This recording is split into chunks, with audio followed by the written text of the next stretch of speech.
Welcome, ladies and gentlemen. I'm Gus, and you're watching the A Hard Day's Night recording sessions documentary. Today, we will learn together about the wonderful music, the legendary movie, and the amazing stories behind it. Get ready for an incredible journey with John, Paul, George, and Ringo, the Beatles.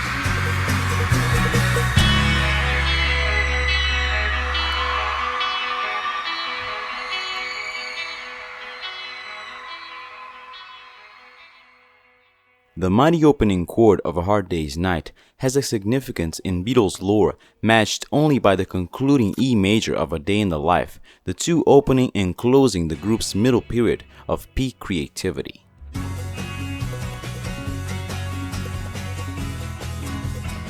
The song A Hard Day's Night, while fully written in 1964, traces its origins back to 1963. George remembers, Ringo would always say these funny, grammatically incorrect phrases and we'd all laugh.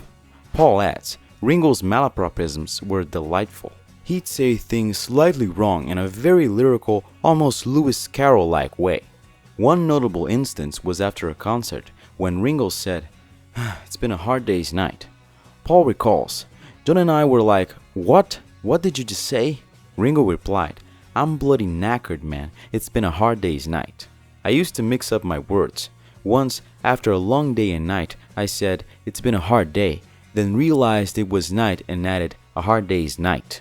Paul speculates in his book The Lyrics that Ringo's phrase may have been inspired by Eugene O'Neill's play Long Day's Journey into Night, which was popular in London at the time. John liked the phrase and used it in a poem for his book In His Own Right, written in late '63. Which dispels the myth that Ringo coined the phrase during the movie's filming. John confirmed in 1980. It was an off-the-cuff remark by Ringo, one of those malapropisms, a Ringoism. Originally, I thought the title of this first Beatle film would come from a title of one of the songs, one of the 6 songs they wrote for the picture. But when we got the songs, we realized that none of them seemed to be right for the movie. And obviously we were being pressured by our distributor to come up with a title because they were trying to publicize the film. And we all thought about it, the director.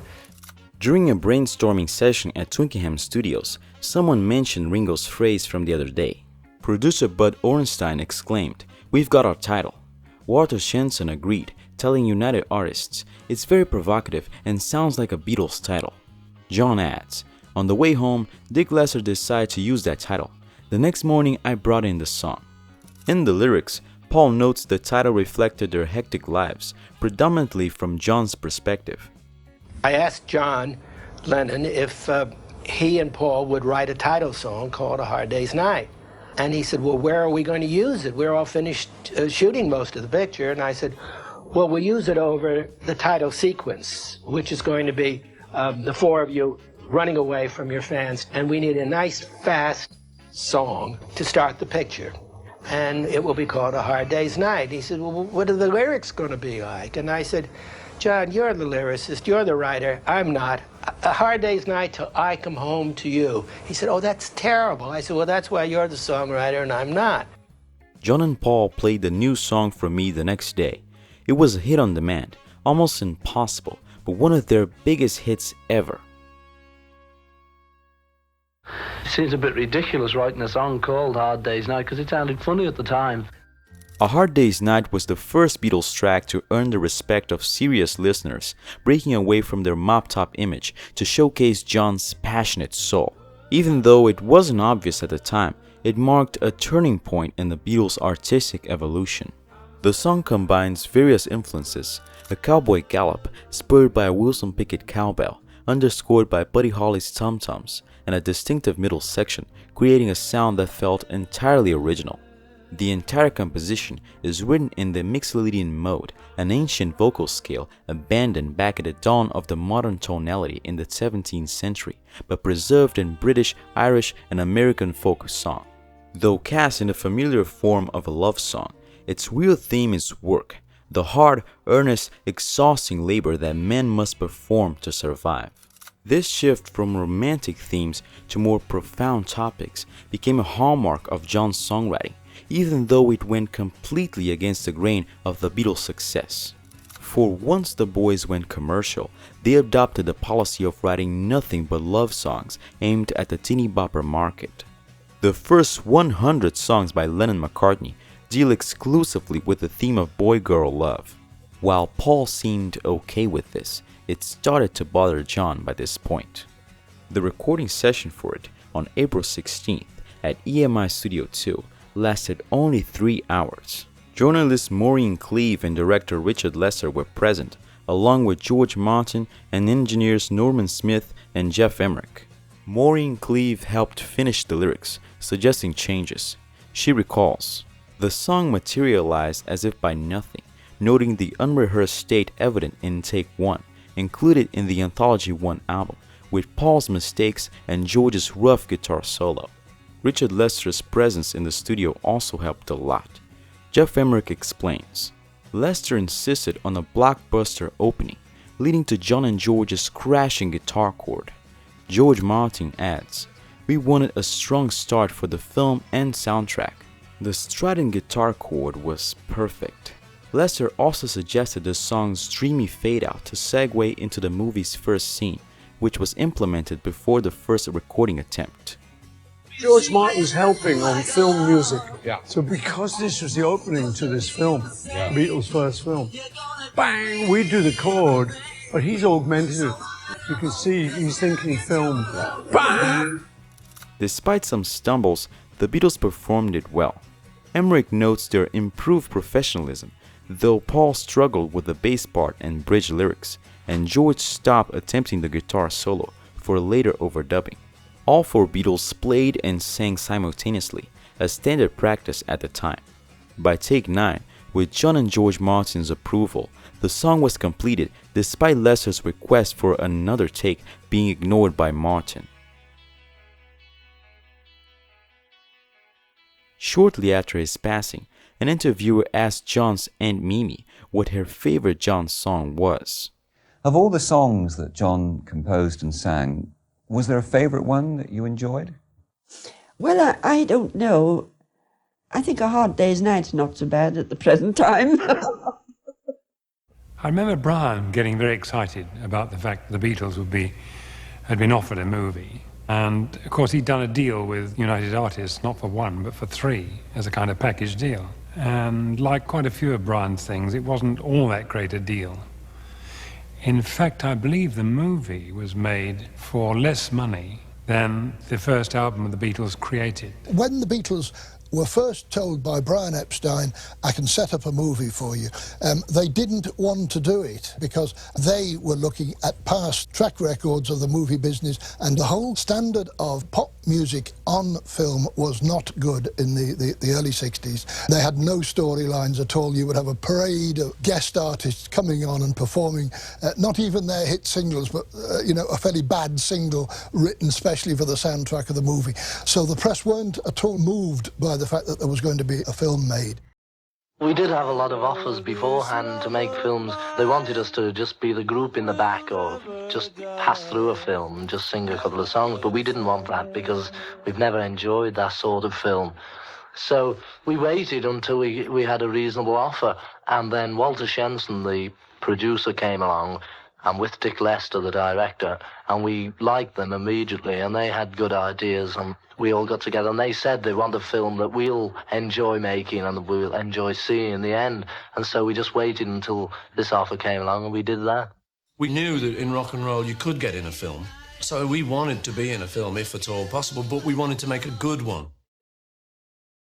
Capitol Records president Alan Livingston tasked producer Dave Dexter Jr. with reviewing British EMI records for potential release in the US. However, Dexter wasn't impressed by the first 2 Beatles singles he encountered. He rejected both Love Me Do and Please Please Me, largely due to the prominent harmonica, which he considered a blues instrument unsuited for pop music. Capitol's apparent aversion to the harmonica may have influenced the Beatles to avoid using it in their singles to cater to the US market. By the time Capitol agreed to sign the band and release I Wanna Hold Your Hand, the harmonica was notably absent. At the time, Capitol had no way of predicting that the Beatles would revolutionize the American music scene and become a massive financial success for the label within just a year. The situation had changed dramatically, and Capitol was soon ready to support whatever the Beatles offered.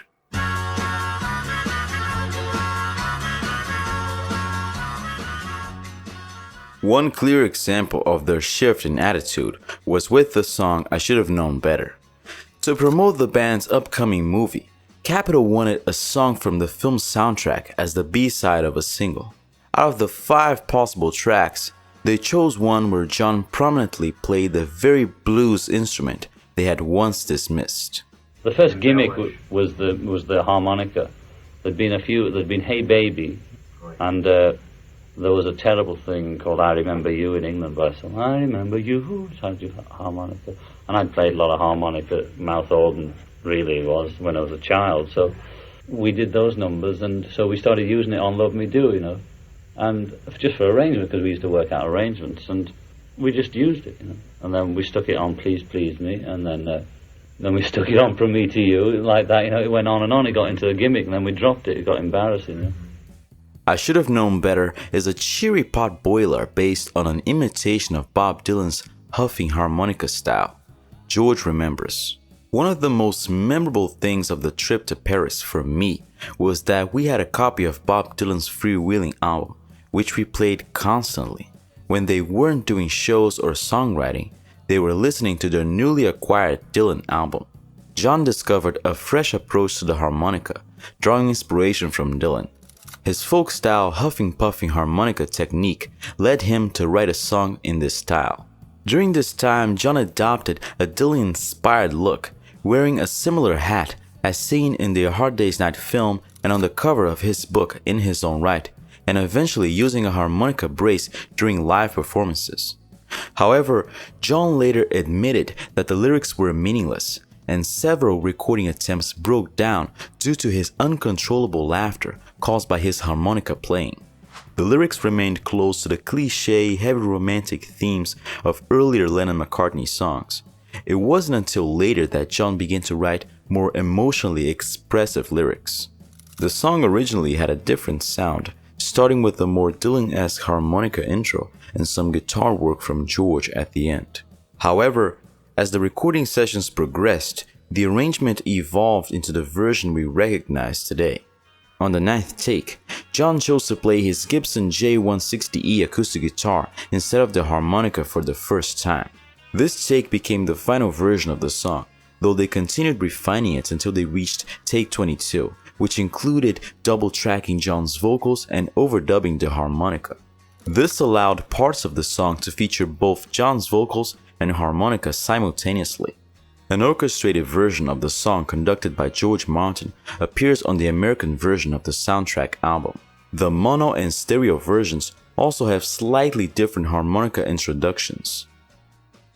Despite only peaking at number 53 in the US, I Should Have Known Better has consistently enjoyed significant radio airplay and has become a well-known part of the Beatles' history. Although the song is built on a basic chord progression and includes lyrics full of teenage cliches, its catchy melody captures the essence of the Beatles in 1964, pure fun. It seems the harmonica found its rightful place in pop music after all.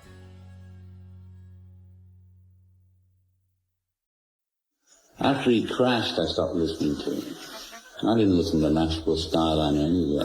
I haven't listened to Dylan with both ears since Highway 64 or Blonde on Blonde. And even then it was because George would sit me down and make me listen. The Beatles often kept the tempo fast with their first recordings. A rush of energy shot through songs like She Loves You, Please Please Me, and I Saw Her Standing There. In that first year or two of recording, they did manage to get in a couple of slower ones, such as Ask Me Why and This Boy. But as John and Paul were becoming more self-assured and prolific in A Hard Day's Night, ballads became inevitable. Paul came up with And I Love Her, and as a response, John wrote If I Fell.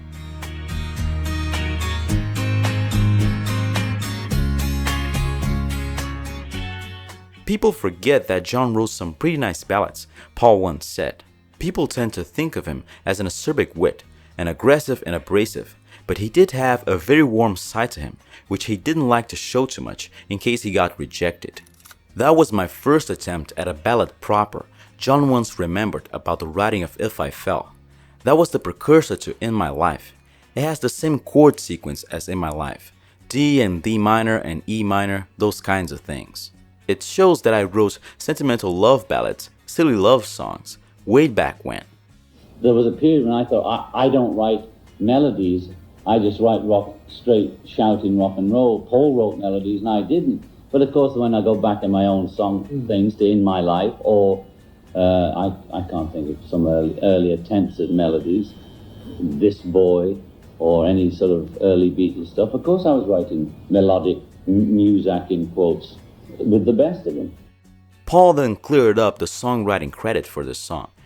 We wrote If I Fell together, but with the emphasis on John because he sang it. It was a nice harmony number, very much a ballad. Paul elaborated further. This was our close harmony period. An early demo recording has surfaced of John playing acoustic guitar and singing If I Fell. If I fell in love with you, would you promise to be true and help me understand?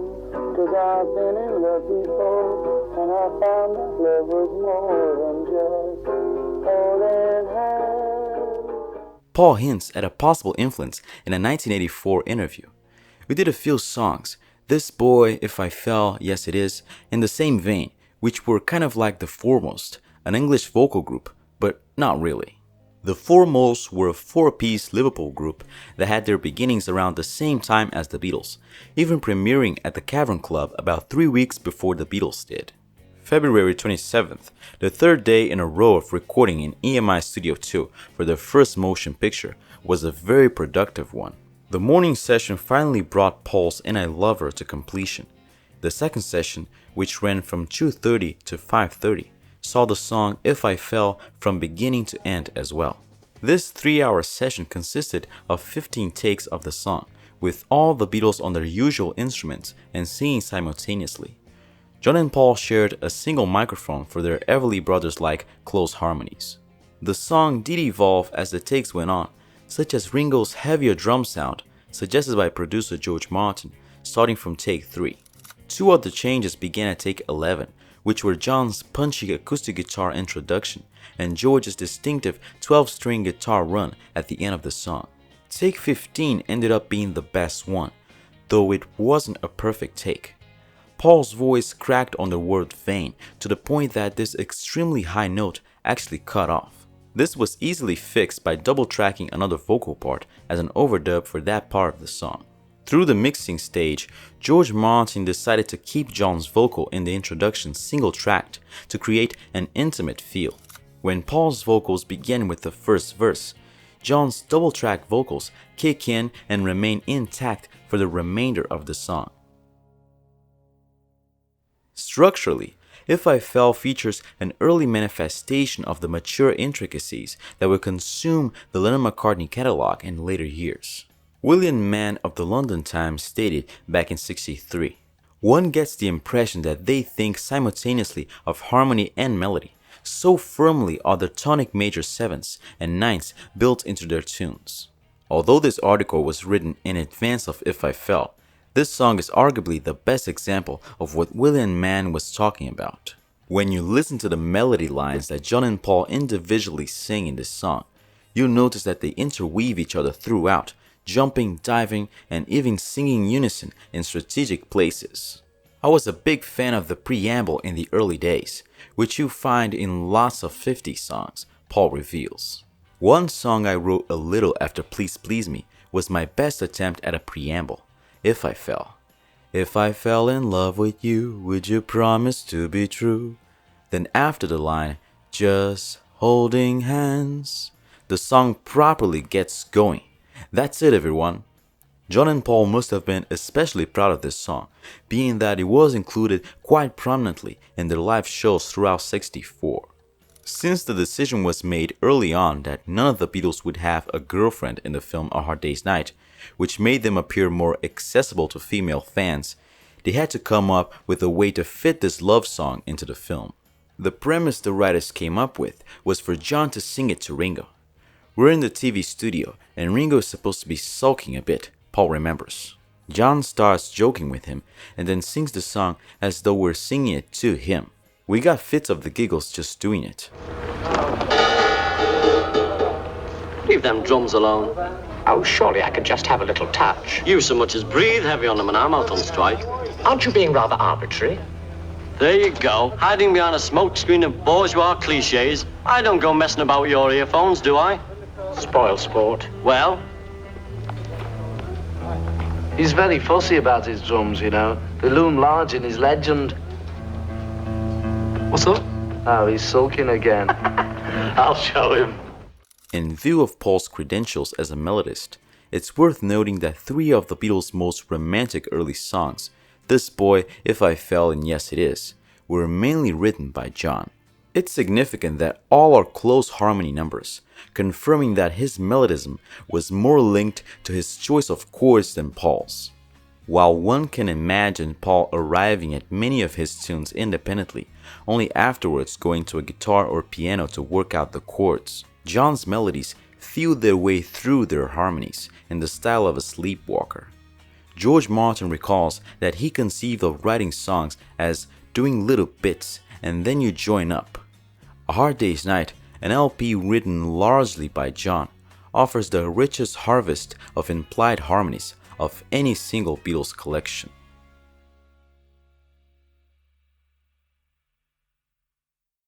The first major experience of my life and my generation where we were open to something more, some more energy and more possibilities are open to us. For me was February 1964 when I saw you on the Ed Sullivan Show. It was like something just swept over the whole country. It was funny, wasn't it? Huh? Now, what the hell was it all about? Was it that? I don't know. I personally think that, like in America, there was very much a way to do things. And the only slightly freaky things would be like the Hollywood writers or the jazz musicians or the pop musicians, the Elvises and so on and so. They were being different. But in America, they were all still in a framework. Mm-hmm. And I think the British thing that we cooked up, we had a long time to cook it up quietly, make all our mistakes in private, Hamburg, while no one was watching. By the time one of the big things about the Beatles, which I always think new groups should take as a bit of advice, was that we were cheeky enough to say we won't go to the States ever till we've got a #1 record. Which is a pretty cheeky kind of thing. In the States, #1 record. Yeah, in the States. So we were offered tours, but we knew we'd be second to someone, and we didn't want that. And there were a lot of artists still from here who go over, Sex Pistols, and they vanish. Cliff Richard, still trying to make it in the States. And we always looked at it logically and thought, well, that's the mistake. They've got to go in as #1. Then they're going to do. So there was a lot of careful thought here. We were cooking up this act, the Beatles. It was very European, very sort of British, as opposed to like the standard American way of doing things. Ed, a couple of jugglers, Sinatra Jr., even Elvis from the waist up. There was a very definite way that the Americans did it, the American dream. I just think that like Americans had it going one certain way, and the Beatles was just such a different thing that we'd been cooking up. We'd been taking all the influences from America, distilling them in a British way. A lot of things have been happening just with our own chemistry, because you had John and I were strong writers, George, who was like a third writer, Ringo, who had like a good head on his shoulders and was by no means thick, and we were just developing our chemistry.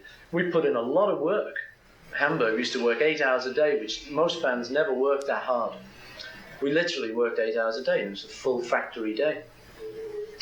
So we had developed our act. By the time we came to America, we had a #1 record, which we'd worked that out. Mm-hmm. We were playing in Paris at the time, and Telegram came, and we all jumped on each other's backs and ran around everywhere. And Big Mal, the roadie, used to give everyone piggybacks everywhere. We were just so excited. So we went to America. There it all was what we'd planned might happen. Mm-hmm. But we were lucky, and it went much further than we'd ever imagined. But actually, we'd thought the whole thing out. And so there was like a combination of all this thing, America being what it was, and us coming with this whole new thing that we thought out, based on the old thing, but with our own sort of variations on it, all the little success we'd been having in Britain. The newspapers in Britain had been saying, well, what's left to do? You've conquered everywhere. And we'd say, America. So, oh yeah, of course, yeah. We'd say, America, watch out, you know. And so by the time we sort of got to the States there, to say, for instance, the hair, what was really a bit of an accident, and it was really sort of what a lot of artsy people were doing anyway, we were the first with it in the States, so it looked like we'd invented it. Actually, the story was not half as exciting. It was much more ordinary, like life is. But by the time it actually got to the presentation on the Ed Sullivan Show, the biggest show in the States, and there we were with these funny haircuts, it was us. Everyone used to say, you started the Beatle haircut. It was the first time we had Please Please Me became a hit. We sent it over to Capitol Records, which EMI owned, and said, can you please release this record? And they said, sorry, it wouldn't mean anything in this country. And we were a bit disappointed, but well, they should really know their own market. We're only English, we don't really know. And then when the second record came out, we said, well, you try this one. You know, this is a good one. So, you know, you guys really don't know how to make American records. I'm afraid it's not very good. And it wasn't until after a year had passed that eventually the gradual build-up of the Beatles and the fame that they created in England got through to the American press. And it happened at a time when eventually Capitol couldn't resist it. And when I Want to Hold Your Hand came along, they knew darn well they couldn't refuse that one. It was just impossible. And it was a kind of build-up. But I mean, when you were like, the money started to come in, were you aware of this, or were you just like living your life and you'd hear suddenly you're worth so much and then you're worth so much? Yeah, we used to ask them, am I a millionaire yet? And I used to say cryptic things like, on paper you are. I said, what's that mean? Am I or aren't I? Well, strictly speaking, you are. I said, wait a minute, is in my bank, are there more than 1 million of those little green things? Yet. Well, it's not actually in a bank, but with the pay and the thing, you know, we think you are. It was actually very difficult to get anything out of the machine, and the accountants never made you feel successful. I remember we had the top 5 in America, and I decided I wanted to buy a country house. And I wasn't asking for the world, you know, it was those days it would have cost about 30,000, top whack. And I went to the accountant and said, you have to get a mortgage. What do you mean a mortgage? You know, aren't we doing well yet? Got the top 5 in America, the biggest market in the world. There's got to be some money coming off that. They always try to keep you down.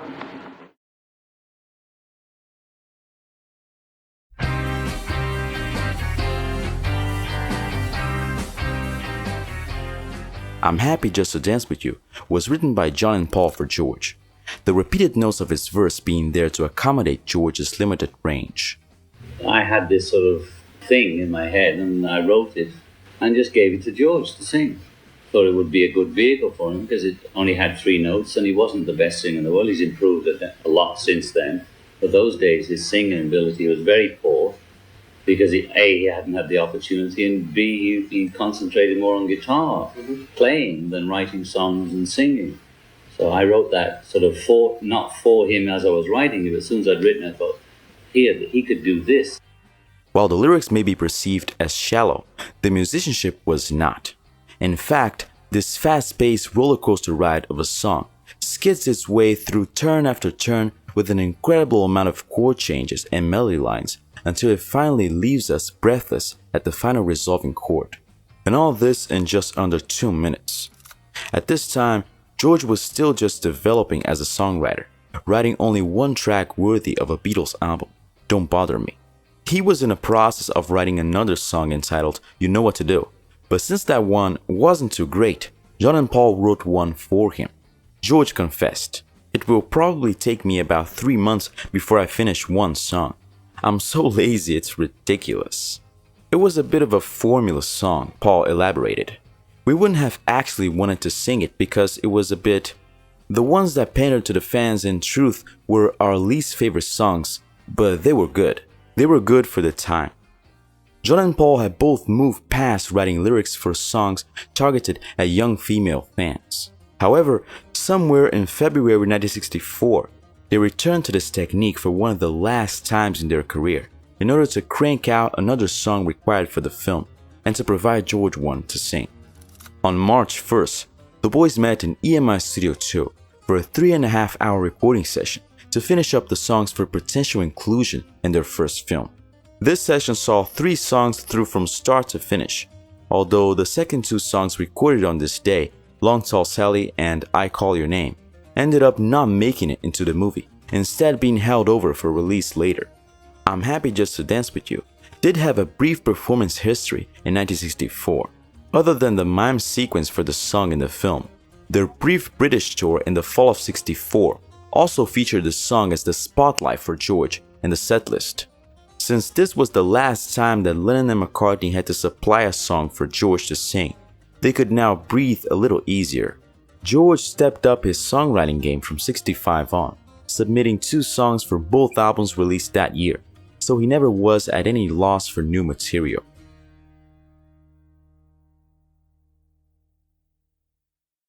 Paul McCartney once said, "It's funny, the myth developed that I was the melodic soft one and John was the hard acerbic one. There was some surface truth to that." This quote highlights a perception that persists among many Beatles fans. Paul undeniably stands out as the band's balladeer. Before the release of the A Hard Day's Night soundtrack, Paul mainly composed songs with John in what John referred to as eyeball-to-eyeball writing sessions. When Paul did write independently, these songs were often rockers like I Saw Her Standing There and Can't Buy Me Love. But his reputation as a balladeer truly began with And I Love Her. This soft, acoustic love song was notably different from the band's previous work. Although the relationship between Paul and Jane Asher didn't culminate in marriage, it inspired many songs in the Lennon-McCartney catalog. The first of these was And I Love Her, written about 10 months after they met. The BBC magazine Radio Times sent 17-year-old Jane Asher, their best-known teenage girl, to the Beatles' performance at London's Royal Albert Hall on April 18, 1963, which was being recorded for BBC Radio. Jane was very popular in Britain at the time due to her roles in plays, films, and television appearances, including as a regular on the TV show Jukebox Jerry. I remember we were all surprised by her red hair because we'd only ever seen her in black and white before, Paul explains in his book. All 4 Beatles tried to impress the young actress from Jukebox Jury, but ultimately she chose Paul. And I Love Her was written in the basement room at Jane Asher's parents' home at 57 Wimpole Street in London. Paul had moved in with the Ashers in November 1963 at the request of Jane's parents. This gesture was in the long tradition of giving a garret room to a starving artist, Paul explains in his book. So I had a little room up at the top, next to Jane's brother Peter's room. Paul often met with John at their Asher home to write songs. It was the first ballad that truly impressed me, Paul says. It has beautiful chords and imagery like bright are the stars that shine, dark is the sky. I really like the stars and sky imagery. The end in the title was significant. It came out of nowhere and hooked you immediately. The title appears in the second verse and doesn't repeat. Often you'd focus heavily on the title, but this one was almost an afterthought. Oh, and I love you. John also admired the song, remarking in 1980, I considered it Paul's first Yesterday, the big ballad in A Hard Day's Night. We both wrote it. Paul did the first half and I contributed the middle 8. Their music publisher Dick James, who witnessed an early recording session, offers some clarity. They were recording the melody lines of And I Love Her. It was a simple and repetitive song. George Martin and I both felt it needed something more. Despite its warmth and simplicity, it was just too repetitive. George Martin told the boys, Dick and I think the song is lacking in the middle. It's too repetitive and needs something to break it up. George Martin, our producer, said it'd be nice to have an intro on it, nice to have a little something leading the song in. So we were sitting around thinking, and George Harrison just went, what about this? Do, do, do, do. And I think, that song wouldn't be anything without that. We just came up with it. Dick James continues, I think it was John who shouted, okay, let's have a tea break. And John and Paul went to the piano, and while Mal Evans was getting tea and some sandwiches, the boys worked at the piano. Within half an hour, they wrote there before our very eyes a very constructive middle to a very commercial song. Although we know it isn't long, it's only a 4-bar middle. Nevertheless, it was just the right ingredient to break up the over-repetitive effect of the original melody. That was the kind of pace we worked at, because nobody ever knew what song we were about to record. And it'd be me and John would know, because we were written it the previous week. But George and Ringo and the producer wouldn't know what we were. So we'd say, oh, it goes like this, you know, and we'd show them. And in the space of about 20 minutes, they'd go, okay. And then we'd just record it. So it was a very fast process. And that was a very cool move. You know, you just made up that riff. And I say, if you think about the song, without that riff, wouldn't be half as good. He was clearly an innovator. George, to me, was taking certain elements of R&B and rock and rockabilly and creating something unique. The Beatles began recording tracks for their upcoming first motion picture on February 25th, 1964. 2 sessions were booked in EMI Studio 2 on this day. The first session completed came Buy Me Love and its B-side You Can't Do That. The later session, from 2:30 to 5:30 p.m., did not yield much except for the introduction of 2 new songs that would eventually be used in the movie, I Should Have Known Better and And I Love Her.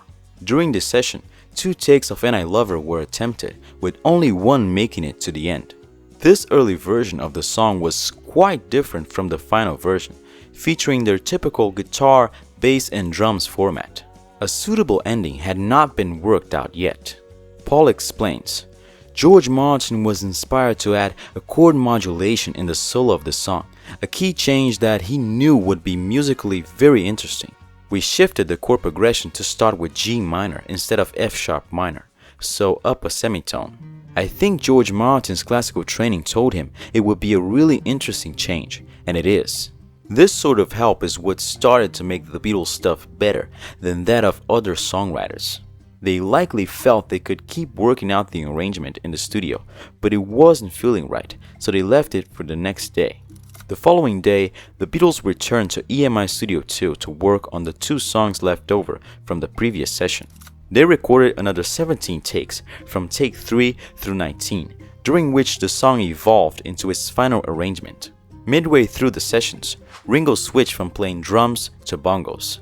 It was likely during this session that John and Paul wrote the bridge, adding a new dynamic to the arrangement and extending the song's length to over 2 minutes for the first time. But despite their efforts, they were still not satisfied with the song. On February 27th, the Beatles entered EMI Studio again to complete the song.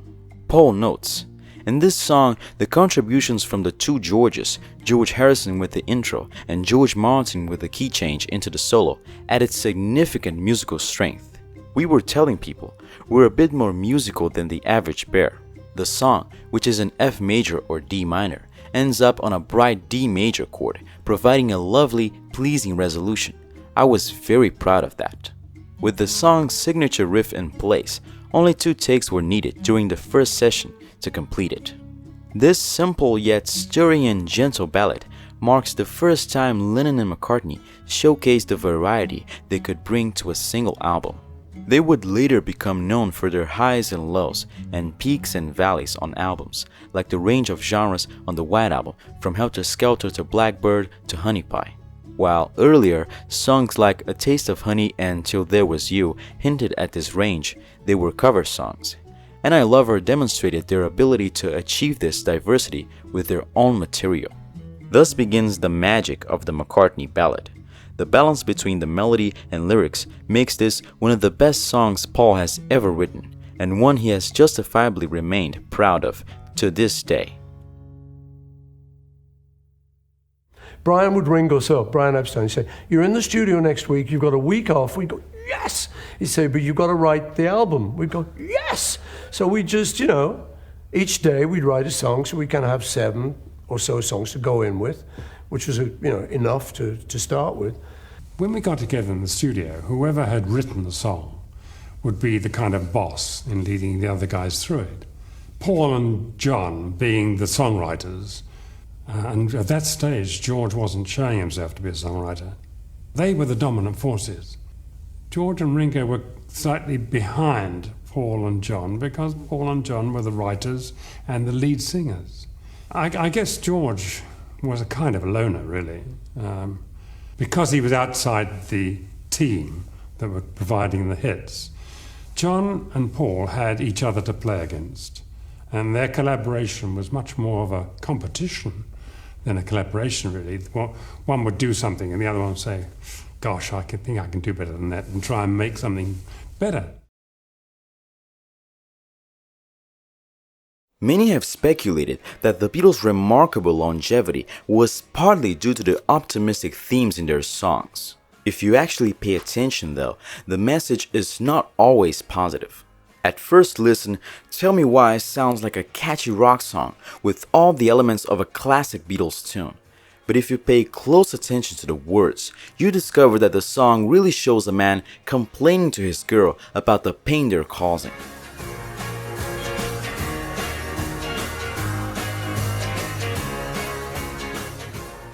During their first American visit in February, they must have been informed by someone that they needed to come up with more upbeat songs.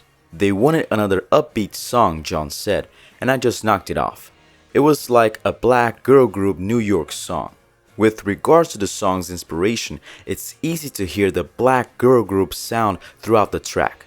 The irresistible swing beat can easily be traced back to songs such as Chains by the Cookies, as well as songs more recent at the time such as Martha and the Vandellas and Quicksand. Paul said, I think a lot of these John songs like Tell Me Why may have been based in real experiences or affairs John was having, or arguments with Cynthia or whatever, but it never occurred to us until later to put that slant on it all.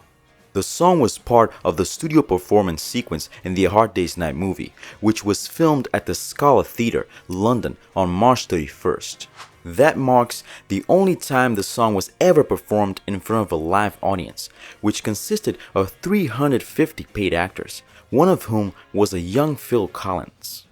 What's interesting is that the Beach Boys covered Tell Me Why on their Beach Boys Party album. Finished in 8 takes during the morning of which And I Love Her was completed. This track is interesting for its walking bass and triplet swing, unusual for John and proof of the Beatles' matchless capacity for rhythmic variety.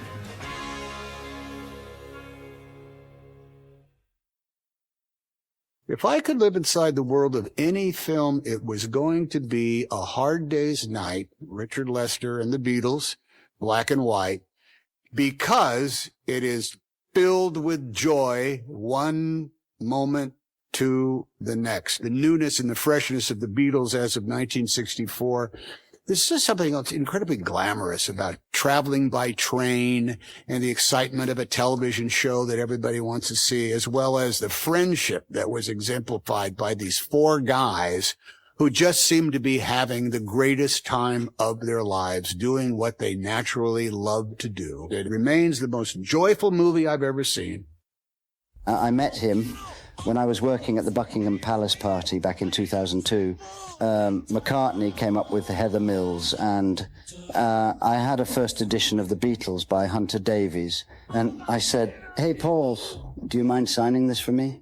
And he said, oh, Heather, our little Phil's a bit of a Beatles fan. And I thought, you.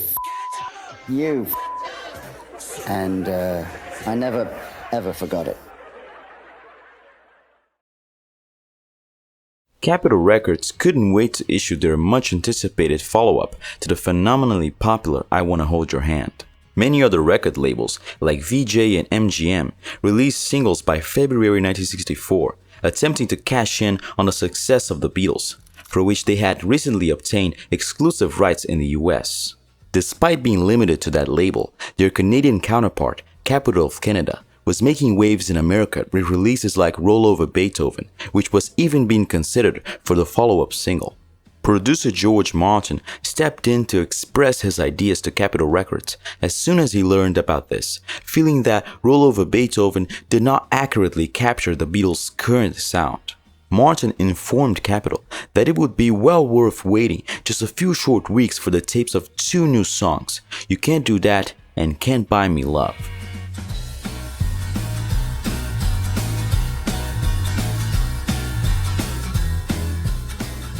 The Beatles did a run of 18 days of 2 shows a night at the Olympia Theatre in Paris from January 16 to February 4, 1964.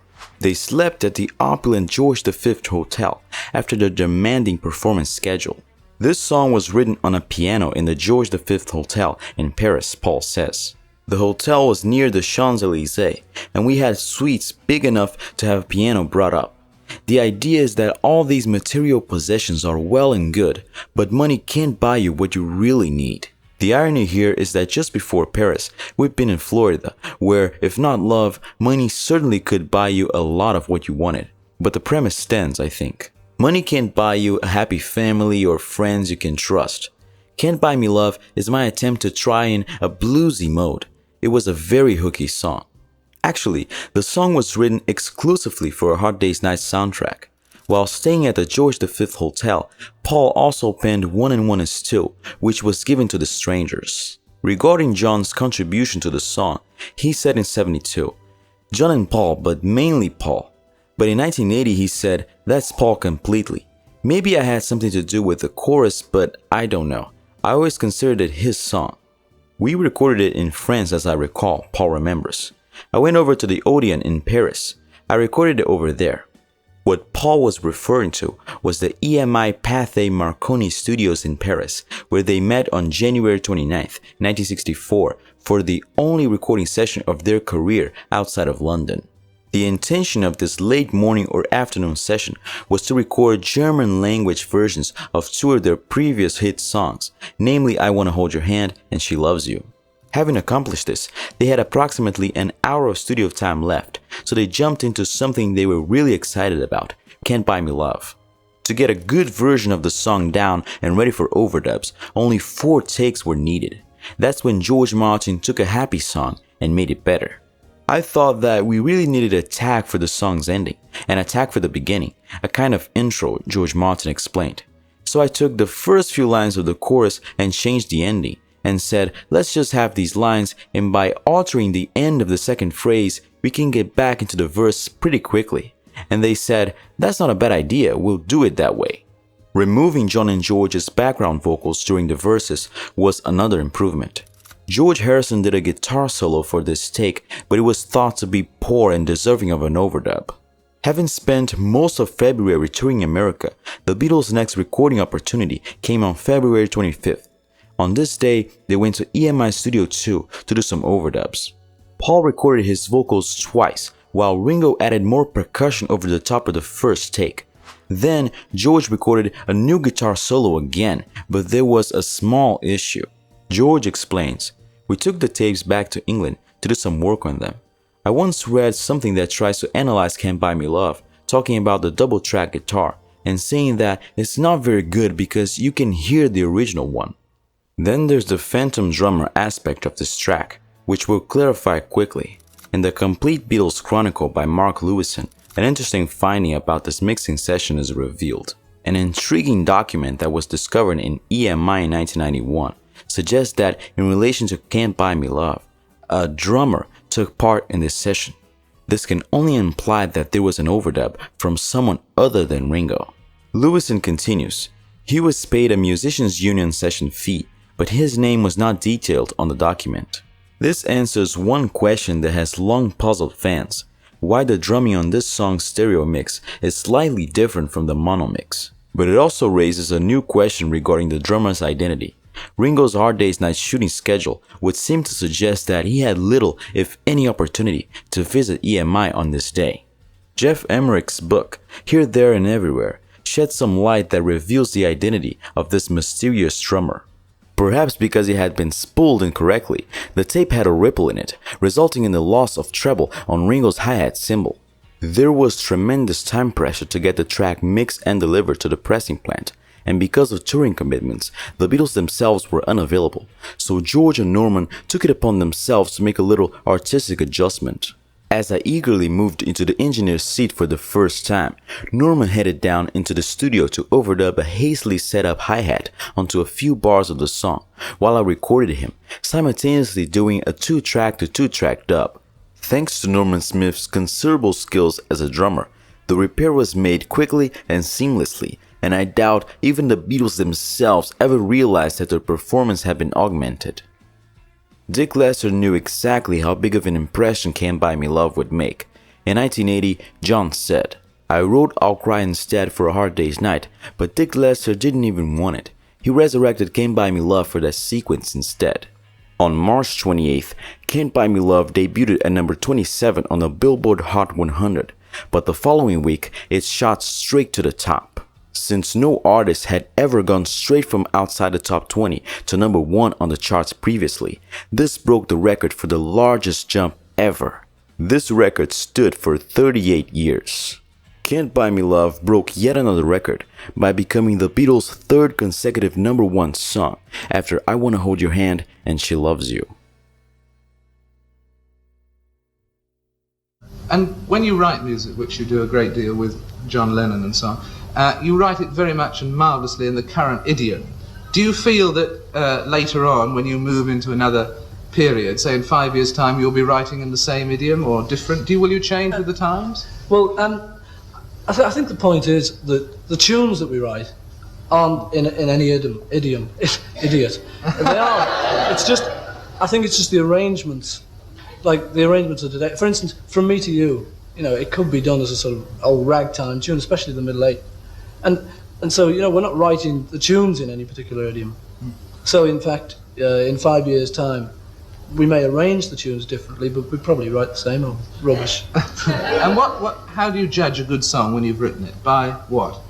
By us liking it. You know, John and I, if we like it, then we think it's a good one. It's a combination of liking it and what is commercial, what we think other people are like. Can it be a good song if you like it and nobody was to buy it? That hasn't happened yet. Well, it always is for us. If we like it, in fact, you know, we don't like bad songs. That's all there is to it. At first, you're just an ordinary Joe rocking around trying to make a living.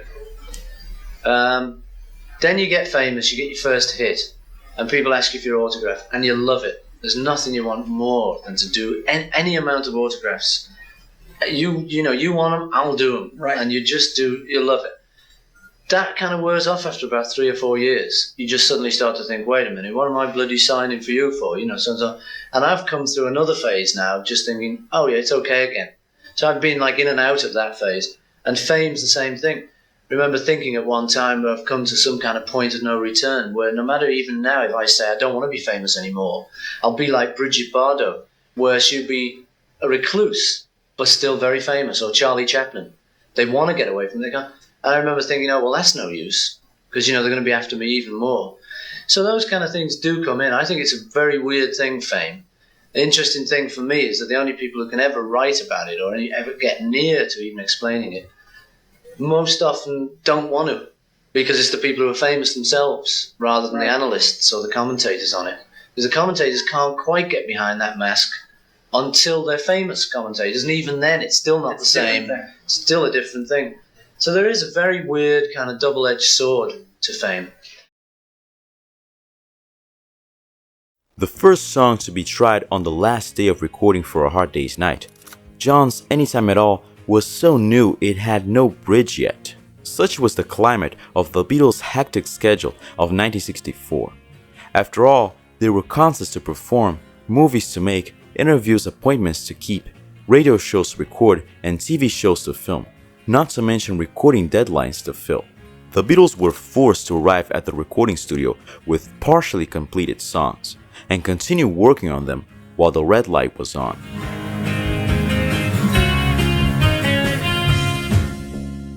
John described the song in 1980 by saying, "An effort in writing another, it won't be long. Same milk. C to A minor with me shouting."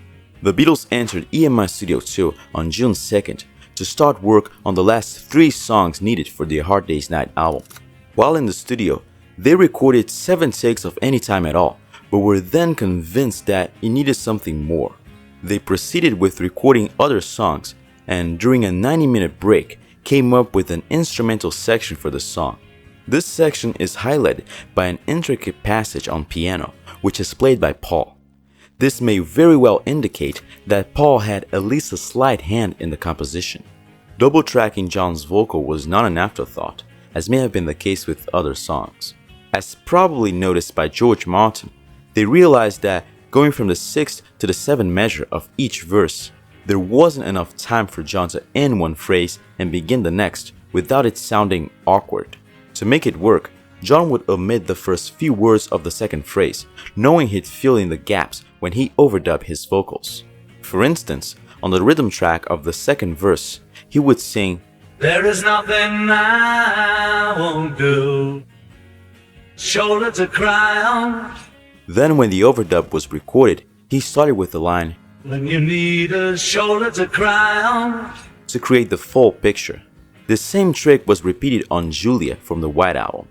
In effect, the song fuses the music of It Won't Be Long with the lyric of All I've Gotta Do, trading their depth for an outpouring of energetic exhilaration captured in the decisive slam of Ringo's snare at the end of each verse. Anytime at all features a classic shouting vocal from John, overlapping in double track around the 6-bar sessions of the verse, with aid from Paul on the high answering phrase of the chorus. George's guitar fills anticipate his increasingly central work on Help and Rubber Soul, while Ringo, in his element, propels the track forward. I had a sort of professional songwriter's attitude to writing pop songs, John once said of his early songwriting output. We would turn out a certain style of song for a single, and we would do a certain style of thing for this and the other thing. I'd have a separate songwriting John Lennon who wrote songs for the meat market, and I didn't consider them, the lyrics or anything, to have any depth at all. 1964 saw the beginning of a new chapter in the songwriting of John Lennon.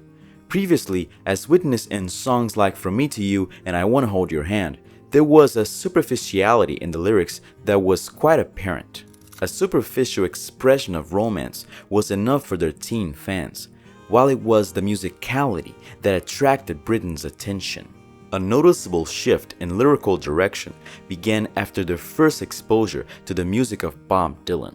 During their January 1964 residency in Paris, the Beatles acquired a copy of his Freewheeling album, which they played constantly. We just heard his record. As I said, we listened to his album and it really gave us a buzz, and we played it constantly over and over and over again. I mean, I heard of Bob through John. He played the records to me, and it was just great. I think it was Freewheeling. We love Bob Dylan. I'd started thinking about my own emotions, John admits, regarding Dylan's impact on his own songwriting. Instead of projecting myself into a situation, I would try to express what I felt about myself, which I'd done in my books. I think it was Dylan who helped me realize that, not by any discussion or anything, but by hearing his work.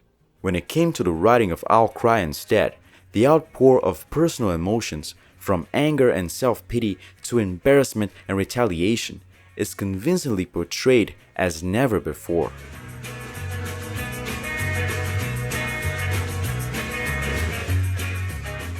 Cynthia Powell described the song as a cry for help from John. It reflects the frustration he felt at the time, she explained.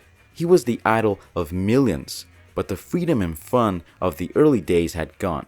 It seems that John had been crying out for help even before, well, help. With filming for A Hard Day's Night complete on April 24th, and after a well-deserved month-long vacation, the Beatles returned to EMI Studio 2 on June 1st to record songs to complete the second side of their British soundtrack album for the movie. But for some unknown reason, the Beatles chose to record I'll Cry Instead in 2 sections for editing together later. All takes featured the Beatles playing their usual instruments while John sang lead vocal. Beatles fans in the US were quick to notice that the mono version of the song that was originally released in America had one more verse that is actually not included in the stereo mix. Many writers described I'll Cry Instead disparagingly, calling it a slight composition, not one of the group's best efforts, and less mature. On the contrary, the growth in musicianship and songwriting manifested in this song alone is undeniable. As evidenced in the coming years, the Beatles could easily morph themselves into whatever genre they chose. At the time, fans hardly noticed the difference between the infectious She Loves You and the expressive I'll Cry Instead. Only in retrospect can we feel for the man who went through so much emotional turmoil in life. I always had an easier time with lyrics, although Paul is quite a capable lyricist who doesn't think he's a capable lyricist, therefore he doesn't go for it. Rather than face the problem, he would avoid it. But in the early days, we didn't count lyrics at all, as long as it had some vague theme. She loves you and he loves him and they love each other. It was the hook and the line and the sound that we were going for, which is still my attitude, but because I can't leave the lyrics. What about the alone? I have to make them make sense apart from the song.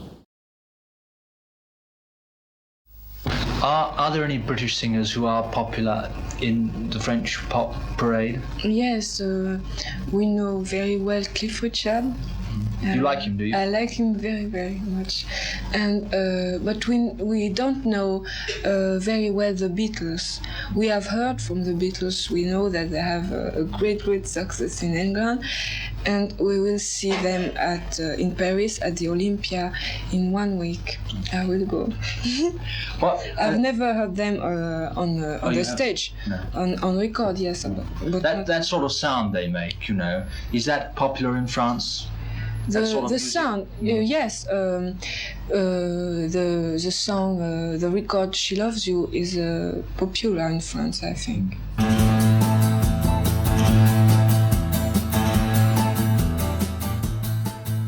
Things We Said Today was written by Paul in May 1964 while on holiday in the Virgin Islands with his girlfriend Jane, Ringo, and his future wife Maureen.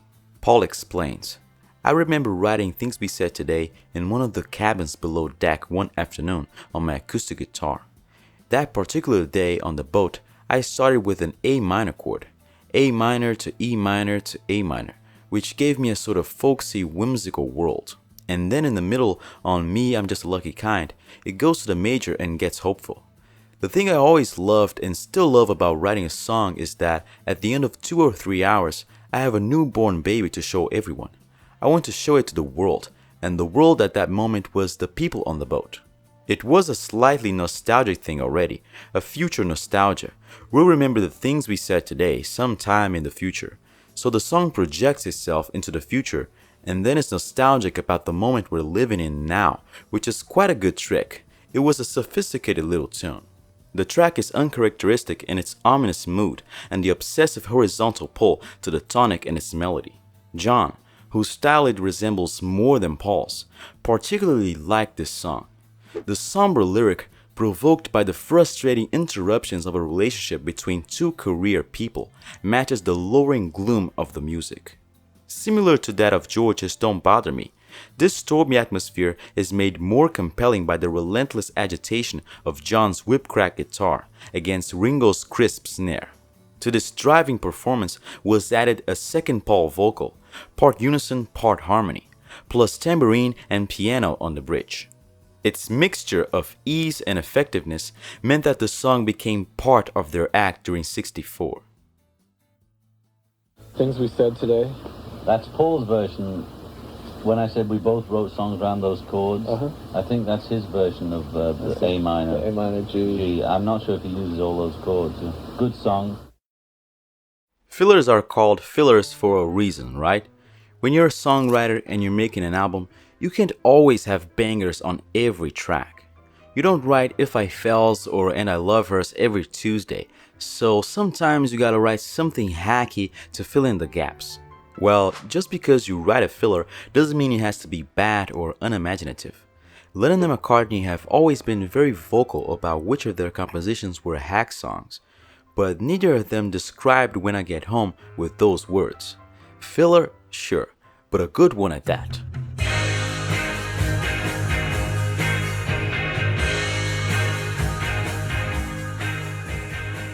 What's fascinating here is the tonal ambiguity. A large number of songs on the A Hard Day's Night LP make use of either relative major-minor shifts, like And I Love Her and I'm Happy Just to Dance With You, or parallel major-minor shifts, like Things We Said Today and I'll Be Back. But When I Get Home is the only one in the record where both devices are used in the same song. The parallel major-minor device is based on the key of A, with the refrain starting out in A major but ending in A minor. Surprisingly, barely 6 different chords are used within the entire song to exploit such a complex tonal situation, in which your sense of where the home key is kept continually in flux. We start with A7, then D7 to G7, so far so good, then all of a sudden A minor. Brilliant work. Also, the structure of the song is unusual, starting off with the refrain, then going to the verse, but containing a bridge as well. Another Wilson Pickett at 4 in the Bar cowbell song. Made in 11 takes on June 2nd, it exudes relief at finishing an album begun over 3 months earlier. Since few artists wrote all of their own material for an LP in 1964, this was a considerable achievement, placing the group in a category they only shared with Bob Dylan. Not bad, huh?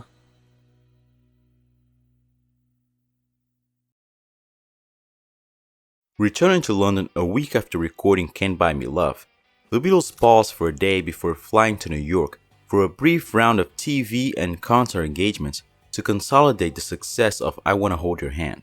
Back a fortnight later, with their feature film due to start shooting in 5 days, they dashed into EMI to do a B-side for their 6th single, finishing it in 4 takes.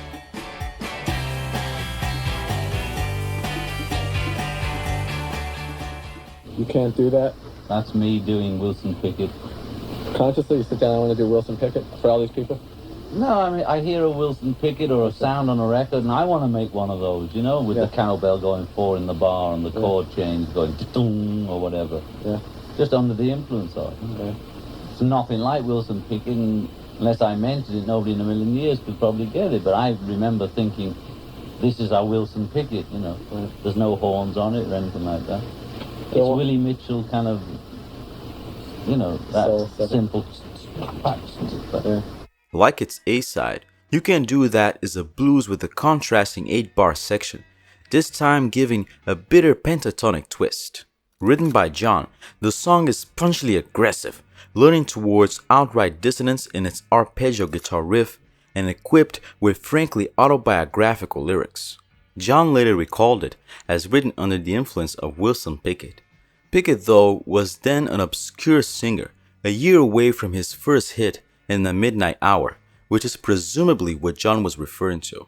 As a performance, it's among the Beatles' best from this period, with Paul and George yelling one of their most exciting backing vocal arrangements and tension tightening at the guitar solo before relapsing on a sullen lead bass unison at the end.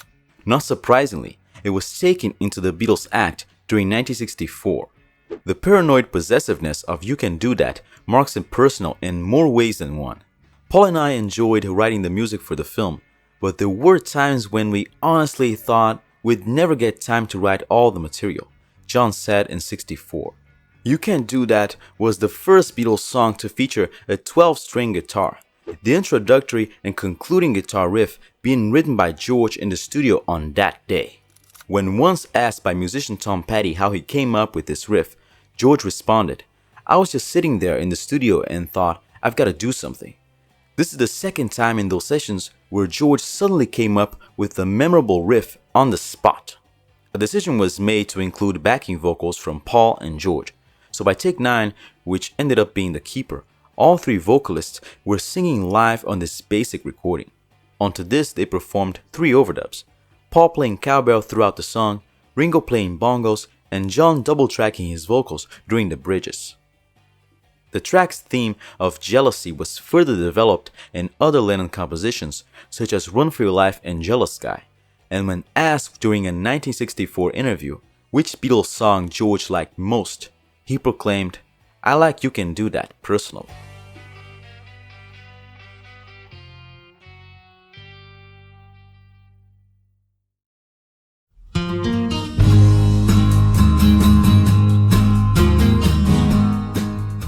I'll Be Back is me completely. My variation of the chords of Del Shannon's I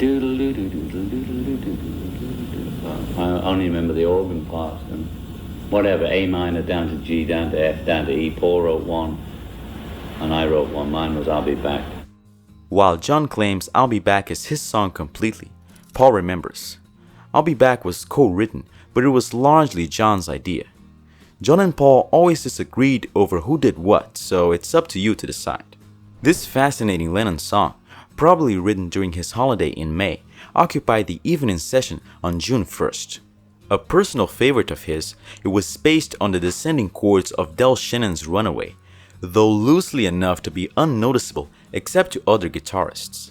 The most unorthodox thing John had yet written, it has no real chorus, being constructed as a 12-bar verse in 2 equal sessions, shortened to 6 bars in its final reprise, a 6.5 bridge, and a 9.5 bar middle featuring a characteristic chromatic descent.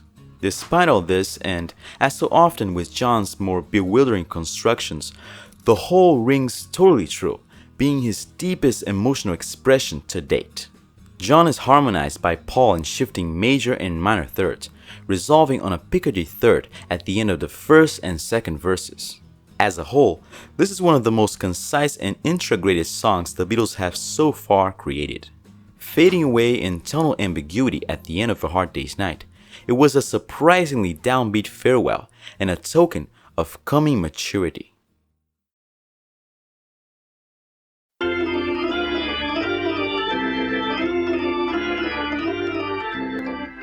Similar to their last album with the Beatles, black and white images of each Beatle with polo necks are featured on the cover of A Hard Day's Night, but they're now making a variety of looks while playing up to the camera. Robert Freeman shot 20 portraits, although this time the session was held in the photographer's London studio. The cover art, which is meant to resemble reels of film, references the scene where they're bombarded by questions and flashes.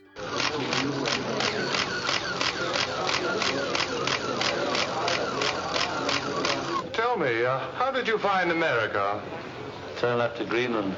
Has success changed your life? Yes. And just for this commentary, I decided to buy my own copy of A Hard Day's Night. I always loved this cover, and since I was going to make a documentary about every album, hey, now I have a good reason to start my vinyl collection.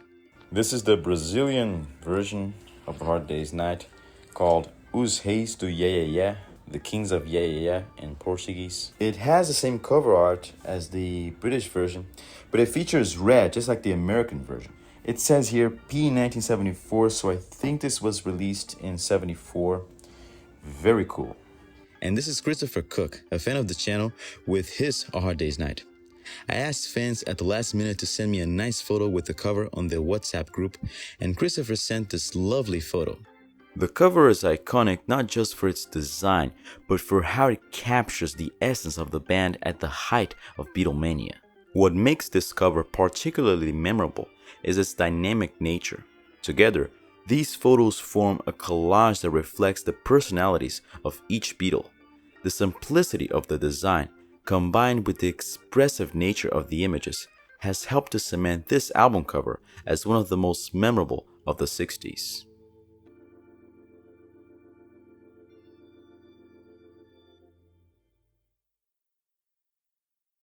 I told Alan that we wanted to do a comedy, and I thought it might be good to do an exaggerated day in the life of the Beatles. And Alan asked me what was a day in the life of the Beatles.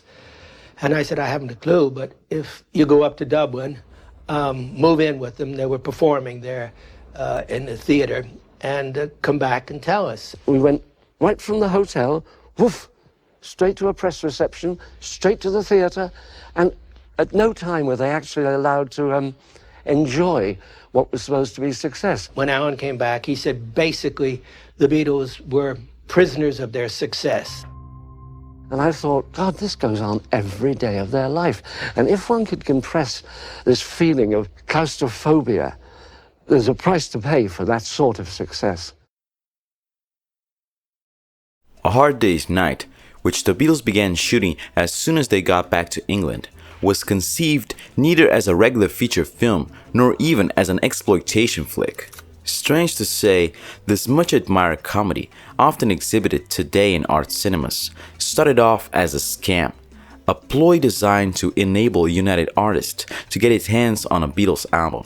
When the idea was spawned in the summer of '63, Capitol, EMI's subsidiary in the United States, was refusing to release Beatles records on the grounds that they were unsuitable to the American market. I've made a huge mistake.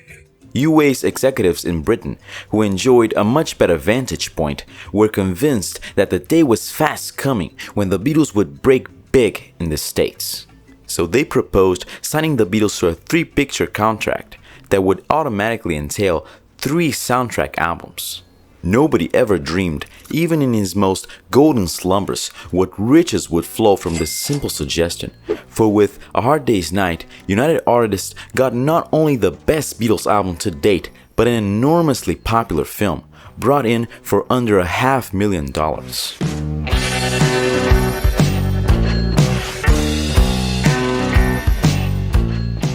As UA didn't want to waste money on what was regarded initially as a throwaway item, it engaged Walter Shenson, an independent producer who had demonstrated a knack for making successful little movies on a shoestring like The Mouse That Roared. Shenson was also regarded as a man familiar with the British and theater worlds.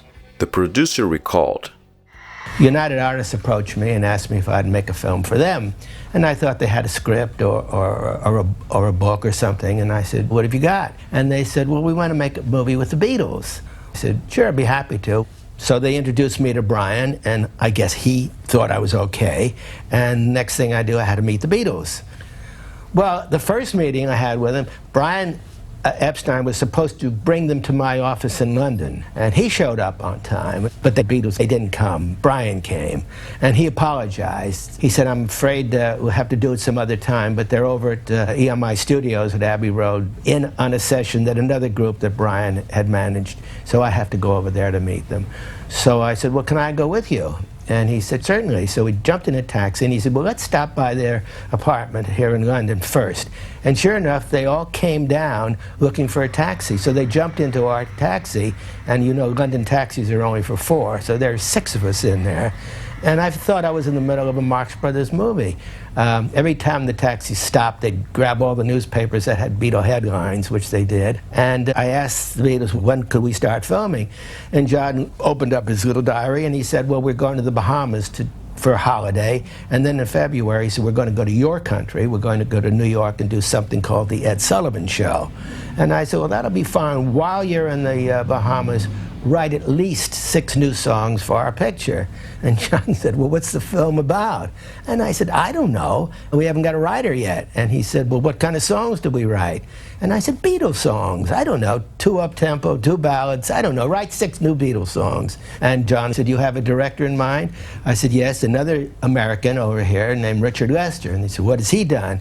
And I said, well, he's done some very good television stuff with the Goons. Now, the Goons were an English comedy group that predated the Monty Python group, and Dick had directed their television, and I knew that the Beatles were Goon fans. So when I said Dick Lester, they said, well, get him. And that's how it all started. The most critical problem initially was the choice of scriptwriter. Shenson was apprehensive about tying up his brilliant director, Richard Lester, in the toils of some over-realistic script. We didn't want to make a pop movie. We didn't even want to make a movie if it was going to be bad. And we insisted on having a real writer to write it. And Brian came up with Alan Owen from Liverpool, who'd written a play for TV called No Trams to Lime Street, which I knew, and I think Paul, maybe they all knew. Lime Street's a famous street in Liverpool where the used to be in the old days. And he was famous for writing Liverpool dialogue. And we said, all right, but then he had to come round with us to see what he was like. But he was a phony, you know. He was like a professional Liverpool man, you know, like professional Americans like that. He stayed with us 2 days and wrote the whole thing based on our characters and that. Me, witty, Ringo, dumb, cute. Owen took his historic mission very lightly, though he did find time to hop over to Dublin for a couple of days in late '63 to observe the boys at close hand. Then he returned to crank out a script that, whatever its merits as a comic scenario, betrays nothing but ignorance of the Beatles. Though the boys are given a few saucy lines in the familiar scene in the railway carriage, the rest of the picture turns on the character of Paul's grandfather, the clean old man played by TV star Wilfrid Brambell. Not surprisingly, the Beatles were very unhappy about being treated so dismissively.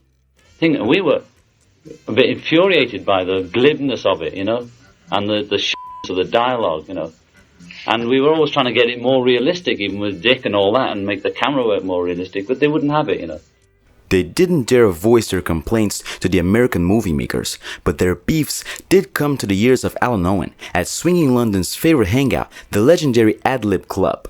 One night, while John was sitting at his table talking to the actress Billie Whitelaw, he got onto the subject of Alan Owen. "He's full of shit," stormed John. "He couldn't write his way out of a wet paper bag." When Owen confronted John with these derogatory remarks, John behaved with characteristic duplicity. "Alan, whatever they say, you know I love you, don't you?" he said. "Yeah, but what's all this about me not writing my way out of a paper bag?" persisted the offended writer. "No, listen, Alan," John protested. "She started saying how good you were, so I had to knock you, didn't I? I had to knock you. You pay somebody, you gotta knock him. Nothing personal." All the same, at the film's premiere, John watched one reel and ran out of the theater crying, "I can't stand this lot." Only George remained to the end. If the music for A Hard Day's Night has nothing to do with the script, that is because most of the songs express the soul of John Lennon. The film score coming as close to a solo album as John ever made with the Beatles, whereas the movie is simply a projection of their public image. In fact, the enormous appeal of the image could be taken as prime example to the fantasies of that time. The infatuation with the idea of four cheeky working-class boys, as lovable and innocent as children. It was a good projection of one facade of us, which was on tour once in London and once in Dublin, of us in that situation together, in a hotel, having to perform before people. We were like that. He saw the press conferences and we were a little... He recreated it pretty well, but we thought it was phony then even, It wasn't realistic enough. It is the theme of the Beatles as children that explains their epiphany in the film, which comes not where it might be expected, with the band in full cry on a concert stage or in a recording studio, but out of doors, upon a playing field, where the boys perform the juvenile camerabatics suggested by Dazzle Hoffman's famous shot showing all four Beatles leaping into the air at once. This notion of the Beatles as sexless and charming children was particularly dear to the hearts of parental America, where nothing was more common in the year 1964 than tributes to the Fab Four from middle-class mamas and papas, who were relieved to discover that for once their children were losing their minds over pop idols who embodied only the most charming and disarming sort of youthful rebelliousness. Many such parents accompanied their children to the first showings of A Hard Day's Night. How horrified all those mothers and fathers would have been if they could have accompanied the Beatles on their world tour in the summer of '64 and witnessed the scenes of nightly debauchery. The Beatles tours were like Satyricon. We had that image, but man, our tours were like something else. If you could get on our tours, you were in, Just everywhere. Satyricon, just think of Satyricon only with four musicians going through it. Would you go to a town, a hotel? Wherever we went, there was always a whole scene going. We had our 4 bedrooms separate tried to keep them out of our room, and Derek and Neil's rooms were always full of junk and knows what, and policemen and everything. We had to do something. And what do you do? The pill doesn't wear off when it's time to go. You just go. I used to be up all night with Derek, whether there was anybody there or not. I just couldn't ever sleep. Like anybody, like they're all into now, but they didn't call them groupies then, they called it something else. But if you couldn't get groupies, we'd have and everything, whatever was going. Who would arrange for all that stuff? Derek and Neil, that was their job. And Mal, but I'm not going into all that. Businessmen on the convention. Oh, sure it was. When we hit town, we hit it, we're not pissing about. There's photographs of me, God knows, they were crawling about in Amsterdam on my knees coming out of houses and things like that, and people saying, "Good morning, John," and all that, and the police escorting me to the places and things like that. You know, because they never wanted a big scandal, you see. I don't really want to talk about it because it hurt Yoko, you know, and it's not fair. But suffice to say, just put it like, you know, they were satirical and on tour, and that's it, because I don't want to hurt the other people's girls either. It's just not fair. I'm sorry. I remember John saying of Alan Owen, who was a Welshman who wrote about Ireland and came from Liverpool, "The trouble with you is you're just a professional Liverpudlian." And Alan said, "Well, it's better than being an amateur one, John." I wouldn't take any credit away from Alan. I thought the script, the first one I read, I thought was brilliant, much too long and much too scripted. But it was great. I don't know another writer who could have been as perceptive as that in the short time allowed. They did a certain amount of ad-libbing, maybe 5 or 10%, but I've got Alan's script, and all the ad-libs that you think are ad-libs were written by him. I went to Dick and I said, "Okay, I want you to make the Beatles movie." And he was very intrigued. He says, "What do you think it should be?" I said, "I don't care. It's your responsibility to decide what kind of movie it is, how to make the boys work. Tell me who you want to hire to write this script. Come back with it, and whatever you do, I'm sure we're going to want to go." So the entire creative input as to what this movie should be and how to maximize the talents of this extraordinary group of young men came from Dick Lester, Alan Owen, and Walter Shenson. Well, despite their opinion of the movie, A Hard Day's Night was a huge hit, critically and financially, during the peak of Beatlemania, and it was nominated for 2 Academy Awards, including Best Original Screenplay and Best Score. By 1971, the film was estimated to have earned $11 million worldwide. At the time, the Beatles were virtually untouchable. Time magazine called it one of the smoothest, freshest, funniest films ever made for purposes of exploitation. Film critic Roger Ebert described it as one of the great life-affirming landmarks of the movies. I personally think it's a very fun and funny movie that holds up very well today, and it's their best one. The album is famous now for being the first all-original record the Beatles put out, and their only Lennon-McCartney LP. There's been a jump forward in ballad writing, like And I Love Her and If I Fell, but the dominant sound of the album is the Beatles in full cry as a pop band. A Hard Day's Night is an album of an era when pop and showbiz were inseparable, and if it doesn't transcend that time, it does represent its definitive peak.